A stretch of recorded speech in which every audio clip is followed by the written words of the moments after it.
Sanibonani, welcome back to enye video. Ngiyabonga ukuthi ungene, ngiyabonga kakhulu. Thank you so much. So ngicela subscribe mangaba ka subscribe like video, share video as well. Ngiyaxolisa kakhulu futhi ngokuthi ama video amathanda ukudelay kancane wesimanje isikhathi ama holiday abantu busy siyale nale, okay. So ake ngikhuluma ngodaba engilubonile mayelana nalabo ukuthi abaxoshwe ukhosini asazi noma abanye just ukuthi they didn't renew their contracts. Ngokuthanda kwabo noma mhlambe nje abawarenewanga at all bona bebhekela ukuthi azorenew into ekanjalo ukuthi ngibona nje imbono ehlukile when it comes to social media abantu bethi oh this guy was fired but kuthiwe no man he didn't want his contract to be renewed into ekanjalo. So angazi mina ukuthi is either fired or just kwabona nje bebengathandi ukuthi ke ama contracts wabo avuselele. I do not know.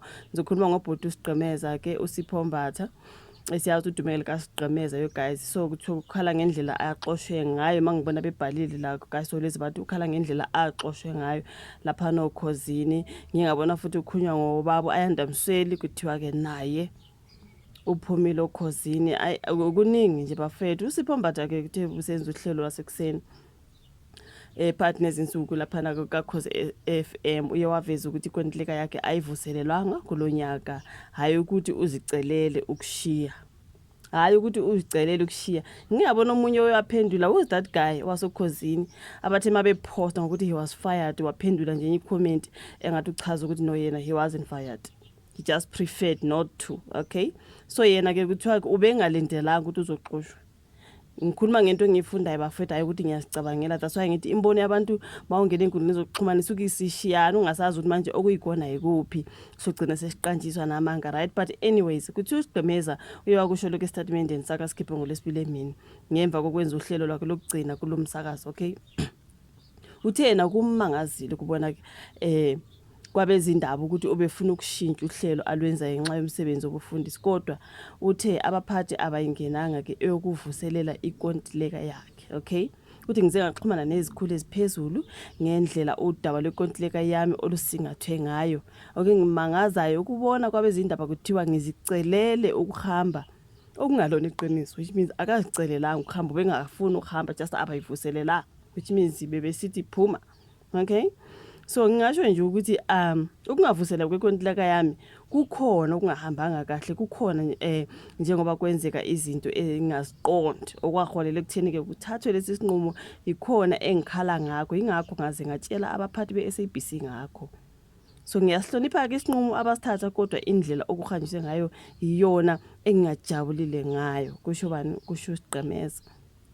Uthi akazimisele ukuveza ukuthi kwenzakala njengoba ke ewuhlonipha umsakazo ukhozi kanjalo neSABC kuyihlazo elikhulu abakwenzile ukuthi baze bafike kulesi sinqumo, kodwa ke ngizokhetha ukuthula, ingakho ngingakukhulumi lokho. Ngakho kuthe sesikhuluma siya phambili ngomsebenzi, ngagcina nginikwa ke olunye uhlelo okuthe mina nomndeni wami uma sicubungula ngalo sagcina sithatha isinqumo sokuthi ngishiye phansi.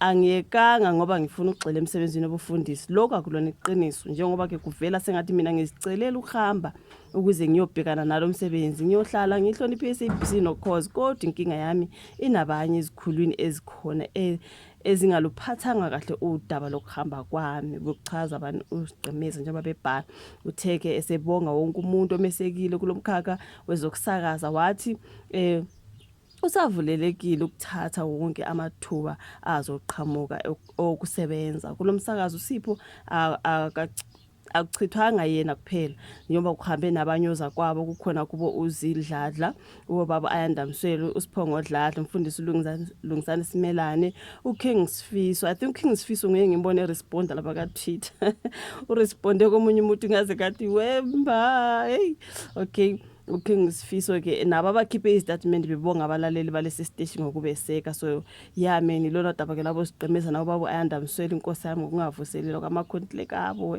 Kuningi nje lapha guys, angazi ngizwelana nabo kulaba kade bengabhekanga ukuthi bangase bexoshwe kwase kusenzeka lokho kwenzekile. It's a pity man, but anyway, so thini ke bafethu Hayi Shem, ngiyabonga kakhulu ukuthi ubuka ivideo edinga qhubekela phambili. Bengicabanga ukuthi ngizoyenza izitori ezimbili kodwa ke asilushiye la udaba. Ukhumbula ukuthi ufake notification bell yakho on ukuze njalo nje mangilahlela ivideo then uzoba notified. Ngicela uyilike ivideo, kubalekile ukulike ama videos mawabuka bafowethu ukuthi sokhula siyishane. Ngiyabonga kakhulu. Asihlangane ku video elandelayo. Bye.